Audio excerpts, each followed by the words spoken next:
ولس میاشتې کې به موږ د هغه ګناهونه وکړل چې د هغه مغفرت په بل څه کې نه کېدل یو په دا میاشت کې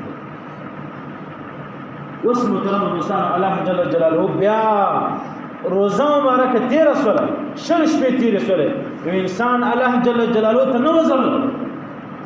د الله جل جلاله د خپل ګناه معافي نه وغوښتله و الله جل جلاله ته فریاد زړه نه وکړه اوس بیا الله جل جلاله د نبي امت ته ډېر چانسونه ورکوي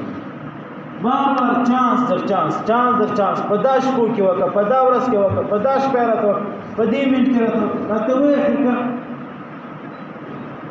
شل شپې د روزې مبارک تېرې شوې روزې مبارک میاشت مقصد